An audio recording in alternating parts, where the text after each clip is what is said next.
Assalamu alaikum wa rahmatullahi ta'ala wa barakatuh. You're tuned in to Radio 786 on 100.4 FM. And this is the Opinion 2.0 podcast, Ramadan edition. You're speaking to myself here today, Muhammad Yasin Jacobs. I'm here with my co-host, Mikhail Wooden. Assalamu alaikum, brother. Alaikum salam.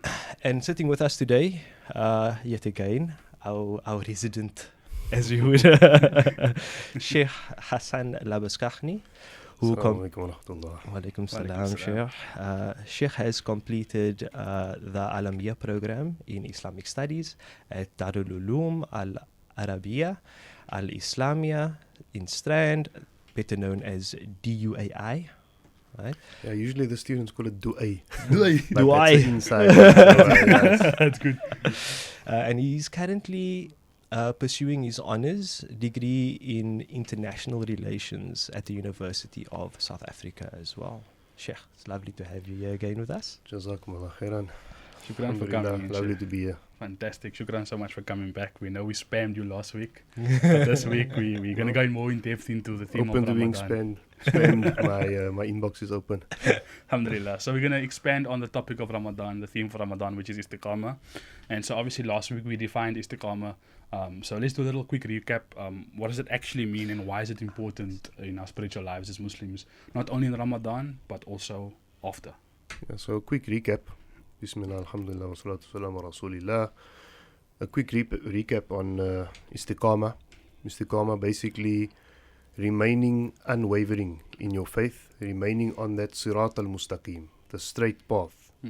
So after we had testified that we believe in Allah subhanahu wa ta'ala and our shahada is intact, we believe in Allah subhanahu wa ta'ala, we are following the way of Islam, now we must remain steadfast on that path. So usually Istiqāmah is translated either as steadfastness, but or other terms that are similar. But I like to say that it's you are unwavering. So you don't, turn left or right. You don't deviate from that straight path. Yes. So that is Istiqāmah, and it is articulated many times in the Quran. It's something that we stress every day. We ask Allah subhanahu wa ta'ala for Istiqāmah every day in our salah. When we recite Surah Fatiha, we ask Allah subhanahu wa ta'ala, Ihdina sirat al-mustaqim. Guide us to that straight path. Guide us to that path of Istiqāmah and steadfastness. And we spoke about that once, eh? We have. You asked me, and I said, look at what you say in the dua you make in your salah every single day. Essentially, yes. Because Surah Fatiha is actually a dua. That's why at the end of it you say Ameen. Right? Exactly, because you're asking for that guidance, and then everybody says Ameen because may it be granted to us. Right? Yeah. And we had that discussion. We did, and we were talking about salah still. 100%. I also saw a clip from, I forget the Sheikh's name now, but I remember there was a clip I saw where he explains that Surah Al-Fatiha is considered the mother of the Quran. Kitab, yeah. So the way we view Surah Al-Fatiha essentially is that it shouldn't just be something that we utter. Yeah. When we're making salah, we should actually understand, like going to the tasfir of Surah Al-Fatiha. So to get back to the question, of course, why is it important in our spiritual lives as Muslims, not only in Ramadan but after? So why is Istiqāmah important essentially, Sheikh? Well, Istiqāmah is important because it, like we said, it causes us not to waver on the path of Islam, right? So in our life we're going to face tests. Allah subhanahu wa ta'ala says, what means, do the people think they're not going to be tested? أَحَسِبَ النَّاسُ أَيُّتْرَكُوا أَيَّقُولُوا آمَنَّا. Will the people think they will be left to just say amanna, that we believe? Yes. وَهُمْ لَا يُفْتَنُونَ, and they won't be tested? So Allah subhanahu wa ta'ala is asking us like a rhetorical question. Yes. Do you think you're not going to be tested? Of course you're going to be tested. You can't just say amanna or amantu billah, I believe in Allah, and not have that faith tested. So the tests are going to come. Istiqāmah is to remain steadfast on that belief. So if we say we believe in Allah subhanahu wa ta'ala, we do what Allah subhanahu wa ta'ala expects of us, and we refrain from those things which Allah subhanahu wa ta'ala has made impermissible for us. And that is Istiqāmah, to remain steadfast on that. And if we deviate, because all of us inevitably will deviate at some point, we come back. We come back. So to come back, yes. Alhamdulillah, that's beautiful. So, like Sheikh mentioned now, we all have it's the regarding that wavering and coming back and staying steadfast, right? So there are a lot of times where us as humans, right, our iman feels strong, and that istiqamah becomes like second nature, right? And we steadfast and everything's going great, and there's also times where our iman dips, right? And this can be related to what we spoke about in the first episode as well, right? For the one who turns his face, right, or is on the ledge, right? So there are those times where it dips. So how do we actually build long-term consistency without feeling overwhelmed that it's going to be too much to do, when trying to get that consistent daily istiqamah in our lives, so to say, to remain steadfast every single day? So how do we, any suggestions on how we can actually build that? Sure. Bismillah ar-Rahman ar-Rahim. So the first thing is a glad tiding. First thing is like a bushra. It's a glad tiding to people. I want to give people good news. Yes. That we are created weak. People are created da'ifa. We are created weak by Allah subhanahu wa ta'ala. So we are inevitably going to slip at some point. But there are many ways to compensate for that slipping. Okay. First one being tawbah. And we can get into that in another conversation. I don't want to derail because I have a tendency to do that. So a few things that we have to be cognizant of. The first thing is that Rasulullah sallallahu alaihi wasallam told us the nature of iman is yazidu wa yankus, that it goes up and it goes down. That's the nature of iman. So the fact that your iman is low at a certain point, it doesn't mean that you have no iman.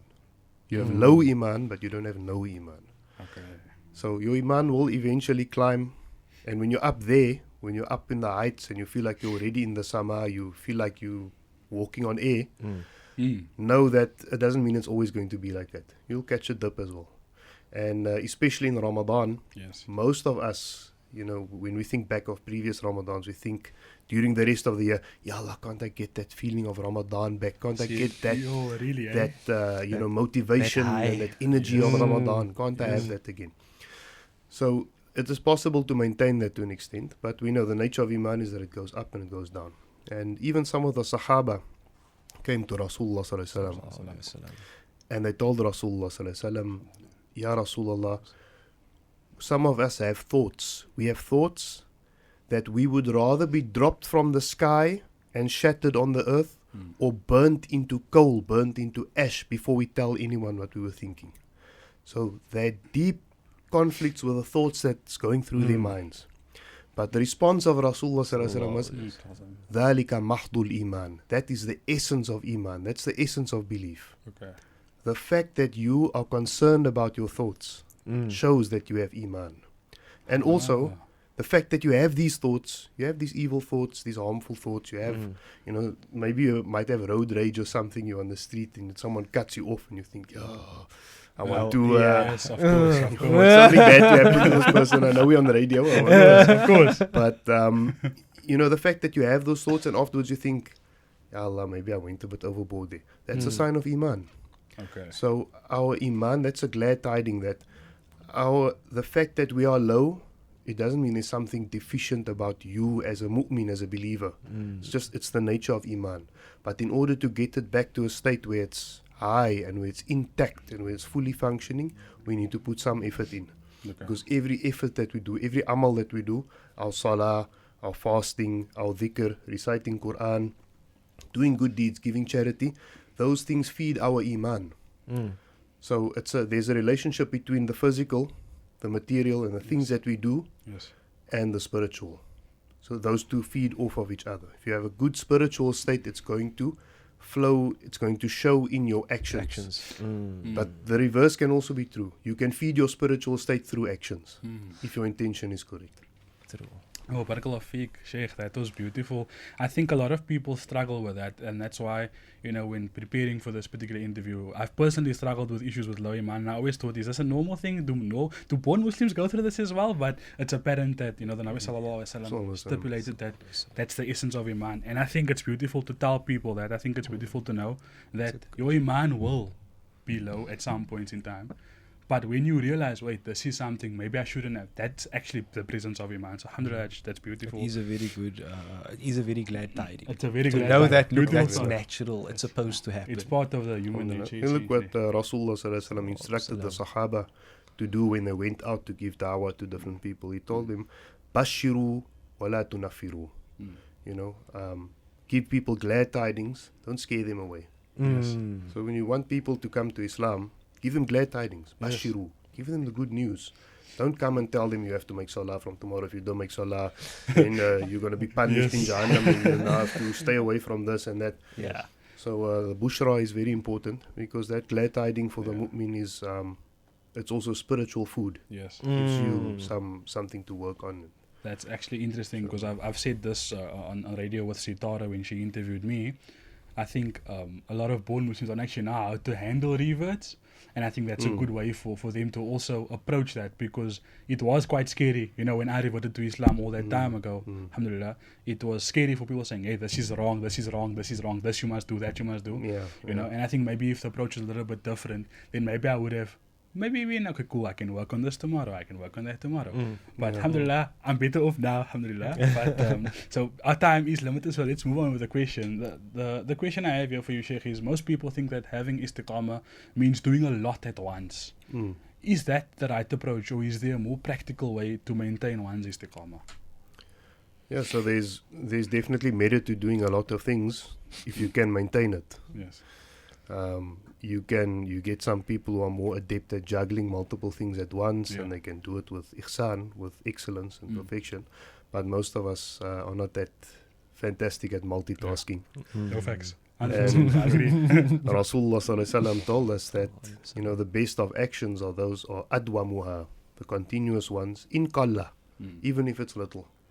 So even if you do a little, as long as you're consistent in it. So a good approach would be not to overwhelm ourselves with, you know, we've got high grandiose intentions for what we want to achieve in Ramadan. So, and Allah subhanahu wa ta'ala might, you know, make all of those things materialize for us if it's put out for us. So you might decide now, I'm going to memorize the entire Quran in Ramadan, I'm going to take a juz per day. And people have done this in the past. There's examples of some of the ulama. Maulana Qasim Nanotwi, rahimahullah, in India, he went to a town. Sorry, this is derailing a bit, I just want to finish the story. He went to a town. He went to a town where there were no hufad. There was no one to read Taraweeh in Ramadan. He was the only person there who knew some Quran. So he had to memorize the entire Quran so he could lead that place in Taraweeh. So he memorized the Quran in Ramadan, in 30 days. Wow. But we might have intentions like that or aspirations like that.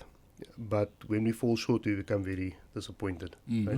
Yes. And Rasulullah Sallallahu Alaihi Wasallam told us about our deen, that inna deena yusrun. That our deen, Islam, is yusr. It's easy. Yes. It's a religion of ease. And وَمَا يُشَادَ الدِّينَ وَلَا يُشَادَ الدِّينَ أَحَدٌ إِلَّا غَلَبَهُ. No one goes to an extreme in deen and tries to take on too much, إِلَّا غَلَبَهُ, except that it will overwhelm him. So we take on small parts and we try to fix ourselves incrementally. And like Rasulullah Sallallahu Alaihi Wasallam said, adwamuha, the most consistent acts are the best, wa in qala, even if it's little. So if you can maintain a small one act consistently, that is better than taking on a heap of new things, especially in Ramadan, because you're on a spiritual high. And then after Ramadan, now the iman, like we said, inevitably, iman goes up and down. Yes. Now the iman goes down. Now you abandon all of those things and you maybe maintain one of them. Where you could have just taken that one thing on and maintained it Throughout. instead of deserting all of those other actions. Oh, that's I beautiful. suppose that also ties into, you know, they always say this Ramadan should be better than the previous Ramadan. Yes.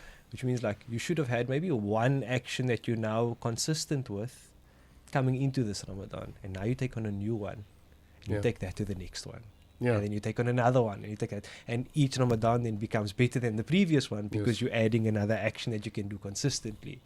So I suppose that would be in the same sense building that consistency in actions and not becoming overwhelmed as well. Definitely, that's a very constructive approach, because you are constructing, you're looking at yourself and your limited time in this dunya as a project. You're building that project and expanding it so that in the akhirah, it can meet with success. So Inshallah, you're Ameen. taking bit by bit and you're constructing it in a manageable way. So your project management is Yeah. taking place in your spiritual project that Yes. you're building now. So Sheikh, today we live in a very fast-paced and sometimes secular environment. Well, not sometimes, most times. Most times, Secular environment, with distractions everywhere all around us, right? What are some practical everyday habits that we can possibly implement to stay firm on our faith or maintain that istiqāmah? So some practical examples that we could possibly take forward from this Ramadan to remain consistent with. Bismillah, alhamdulillah, wa salatu salamu ala rasulillah. Assalamu alaikum wa rahmatullahi wa barakatuh. So one of the, it's like an aphorism, or let's say it's a phrase that some of the ulama of suluk and of tasawwuf use, the scholars who study tazkiyah. So tazkiyah is purification of the soul. Some of the revered and righteous people of the past, they used to describe a state that they call khalwa fil jalwa. And the khalwa is like a dear and close, intimate time with someone. Khalwa is when you are secluded with, secluded. And they describe the state where you are secluded in the crowd. So even when you are walking in the marketplace, your heart is in a state of peace. So you are secluded with Allah subhanahu wa ta'ala. Like Even when you are surrounded with people. Like you're in a bubble. Like In you a can't, bubble. You can't maintain that bubble around you. In so a to bubble. say. So there's a bubble around your iman. There's a bubble around your connection to Allah subhanahu wa ta'ala. So you're connected to Allah at all times. At all times you are conscious of Allah. And so this is where obviously taqwa comes in. But even in a crowd, that doesn't change. So this is a state that we aspire to develop over time. And this is where it connects to istiqāmah. Is that istiqāmah, of course, is that unwavering path where we don't fall off, we don't switch sides, we don't jump ship, we stay on that path. So the pious people of the past describe the state, and how it is achieved is through practice. Practice makes perfect, and like they say in anything, if you don't use it, you lose it. So when we That's true, slack yeah. off in terms of our ibadah and our actions that we do, our acts of worship and our acts of obedience to Allah subhanahu wa ta'ala, then it has an internal impact. So what we do externally, it has an internal impact, and the internal state has again impact on our external state. So when we develop that state of khalwa, of seclusion with Allah, of intimate time with Allah subhanahu wa ta'ala, then it impacts everything around us, our entire environment. So to develop that state, Ramadan is the perfect training ground. That's a time where, unfortunately, many of us, we leave the Quran for the whole year to gather dust on the shelf. But in Ramadan, the Qurans are open. So oftentimes in Ramadan, we see someone that might have been, and we don't cast judgment on people, but some people we know are not that strong in their faith, or they might have gone off the beaten track a bit. But in Ramadan, we see those people making an effort. Yes. And that gives us hope as well. That gives us motivation. So in Ramadan, everyone is trying. But we also remember that the best actions are those things that are consistent, even if it's a little. So we're already fasting in Ramadan. This is a fard, it's wajib. We have to do it. Yes. What little bit can we add to that to improve our spiritual state? So now we can speak about tilawah, reciting Quran. So having a system throughout Ramadan, a daily recitation that we do. And many of the scholars say in today's time, the society that we live in now, as a means of spiritual sustenance, it is a requirement for every Muslim to have a daily wird. A wird is a litany. It can be as little as one ayah of the Quran that you recite every day as a system, as an institution in your life. Yeah. Many of the ulama now are saying it is a requirement in our time just to keep our iman alive because of the situation that we're living in, because of the way society is now. So adding a little bit and starting with Quran, something that everyone is doing that you will find easy to implement because everyone is doing it.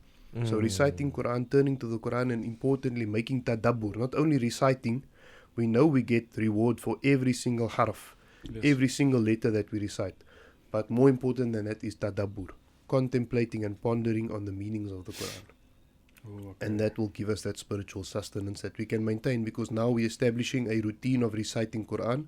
We're developing that connection with the Quran. And then that is, if we make it a wird, if we make it a daily practice for a specified time, then we know we can adjust our schedule for the rest of the year to fit that in. So that would be a small addition to our schedule.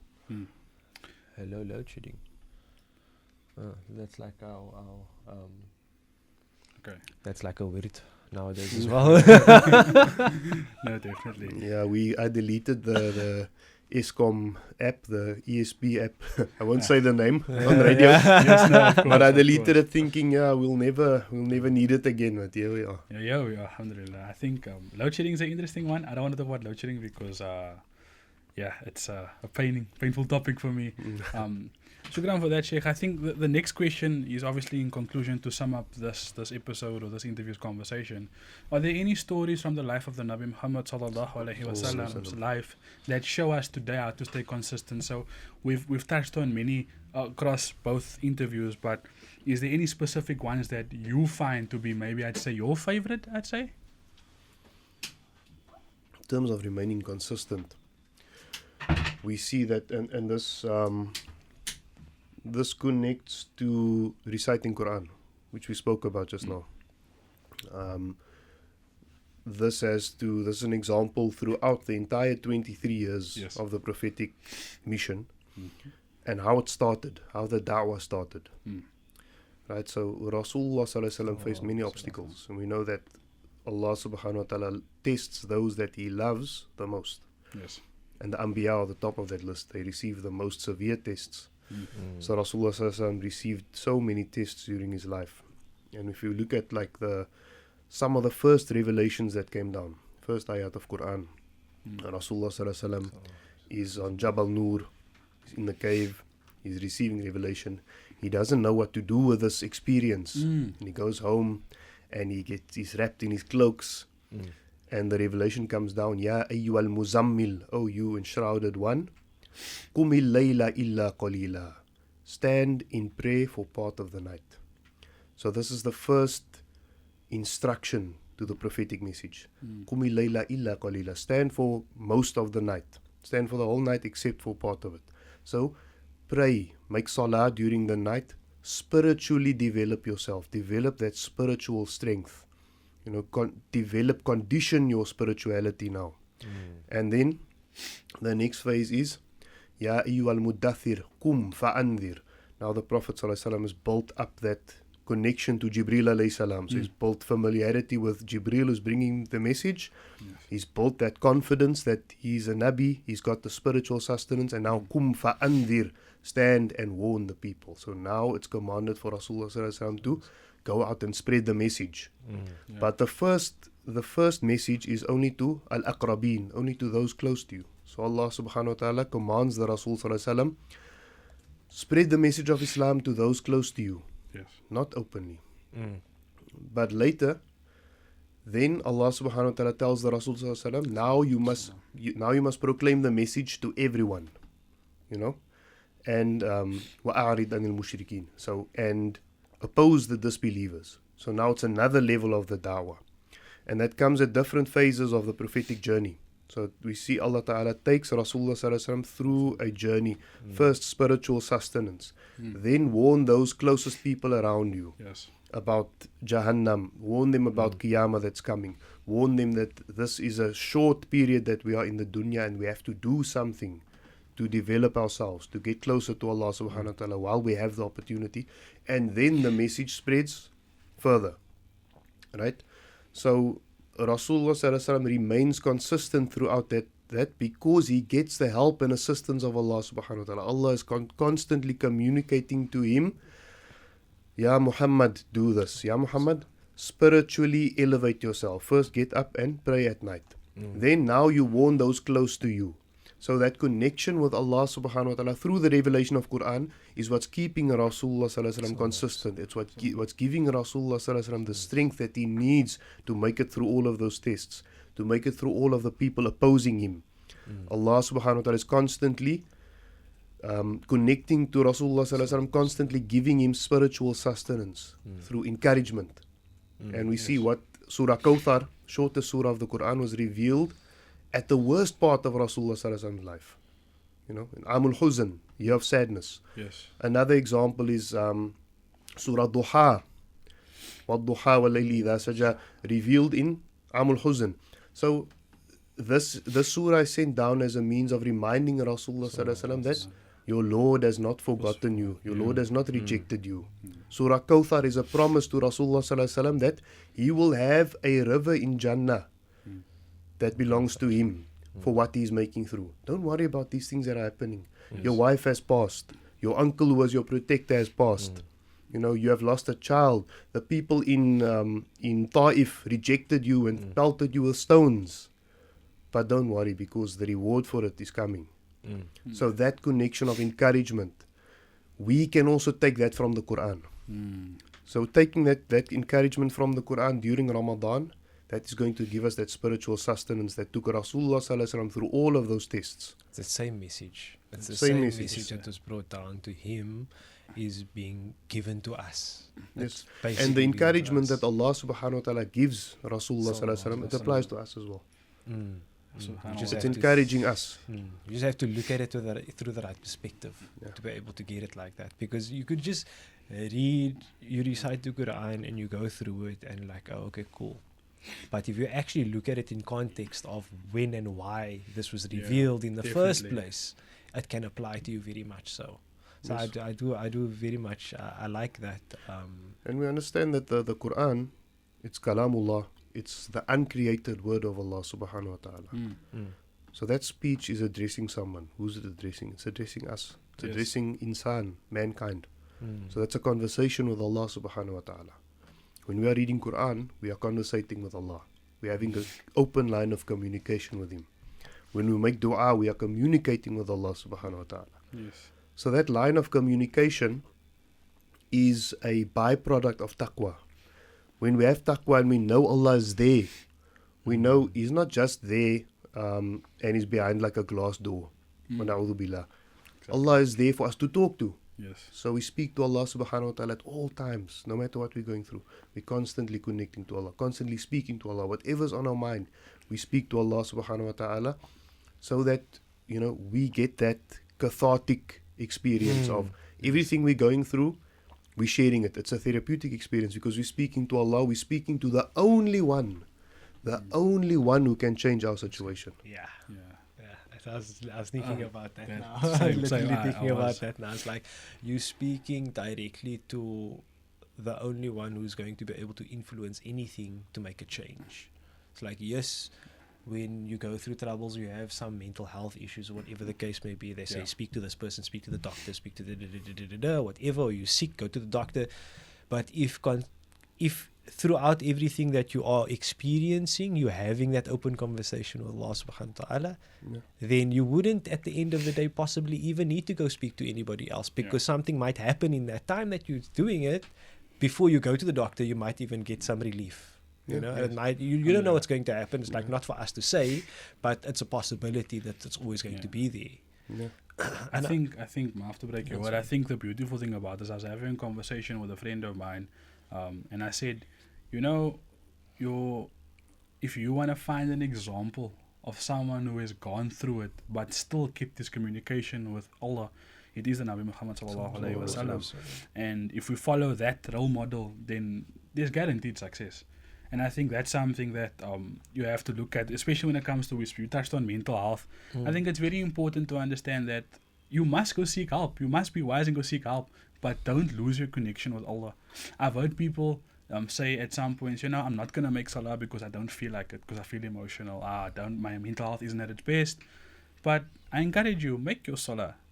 You know, say your du'as, make dhikr even if you don't feel like it, because you're encouraging that communication with Allah subhanahu wa ta'ala, even though He knows what you're going through. Essentially, He's allowing you to go through it because the qadr of Allah is just like that. But seek help afterwards, you know. We learn in the hadith also that salah is a shifa. Salah is a cure in itself. Yes. So that might be the key to you changing that mental health crisis that you are facing. Exactly. It's just putting your foot forward, and by doing that, you know, a lot of people are constrained by fear. They have a fear of committing to salah. They have a fear of committing to that relationship with Allah subhanahu wa ta'ala. But as soon as you take that first step, you've conquered the fear. And we know in the Hadith Qudsi, it comes when you take a step towards Allah subhanahu wa ta'ala, then He comes running towards you. Yes. So we take that first step, inshallah. I actually just wanted to touch on something that was mentioned earlier regarding the bubble. The bubble's now stuck with me. Could we possibly, because I'm looking at it in practical terms now, especially for our listeners, right? And if this can help, I wanted to help. That bubble, right? Could that be seen like the creation of that bubble and getting into that state as taqwa? And then the strengthening of that bubble being istiqāmah. So the taqwa is the creation of the bubble, and then your istiqāmah strengthens that bubble. And the stronger it gets, the easier the istiqāmah becomes as well, to be unwavering, as you mentioned, right? Because that bubble being so strong, there's less influence from the outside world to be able to. And take that look off your face, my guy. There's less influence from the outside world to pull you in different directions. Yeah. You know what I mean? So would that be an accurate way to kind of take that example? Or am I, veering off on my own here? I'd make an adjustment to that example, and I know I'm the one who sort of conjured up that image of a bubble. But I would say, let's look at it rather from the perspective of a cell. Like a cell in a living organism. It's like a bubble, you could say. Yeah. It looks round under a microscope, but it's not a closed system. It's open, so it's got inputs. So nutrients come into the cell. All different things. I'm not a biologist, but we know the cell lets things in and it has a place to send, excrete things. The waste or whatever. Yeah, waste products, etc. So that bubble, let's think of it as that, because the Muslim is not oblivious to his environment. No, of course, yeah. So the struggle for us, or the challenge to us, is to, let's say, call it a bubble or call it armor for your iman. We keep that connection with Allah subhanahu wa ta'ala safe, and we keep that connection with Allah subhanahu wa ta'ala strong, but it doesn't mean that we are oblivious to dunya. It doesn't mean that we are oblivious to what's happening around us, because it's easy for someone to go into a sort of yogic, kind of Buddhist Zen state where now you're shutting yourself off from the dunya. But that is not what Islam is about. Islam is about engaging the dunya for the sake of akhirah. So we engage with the dunya. We don't shut ourselves off, because I think the bubble imagery, it conjures up this idea, this connotation that we shut ourselves off and we're just sitting and thinking of Allah, Allah, Allah, Allah, Allah, and we don't engage with anyone. So we do engage. We strengthen that connection with Allah subhanahu wa ta'ala, but we're doing it also through our interactions with people. So our dealing with someone, in our business dealings, we can have a business deal that brings myself as the buyer and you as the seller closer to Allah subhanahu wa ta'ala, both of us, by doing it the right way. We can have a conversation that brings us both closer to Allah subhanahu wa ta'ala. All of the interactions we have in this dunya can be an act of ibadah that strengthens us and that brings us to that istiqāmah, that steadfastness. So we have to, on the one hand, have that intimate connection with Allah subhanahu wa ta'ala, but at the same time not cut ourselves off from the dunya. Okay, Shukran for that clarification. Yeah, it's like, because just like that image, because when that whole bubble scenario came to mind, it's like I just saw myself walking in the mall in a bubble, literally in a bubble. I think it is a very good way to conclude this evening show. Jazakallah khairan, Sheikh. We appreciate it for the listeners at home. If you want to watch this on YouTube, you can check our channel out, the Opinion 2.0 podcast on YouTube. For the people who are watching on YouTube, don't forget to like the video, subscribe to the channel, and turn on the notification bell. From myself, Mikael, and my co-host Yasin, and our guest Sheikh Labuschagne, assalamu alaikum wa rahmatullahi wa barakatuh.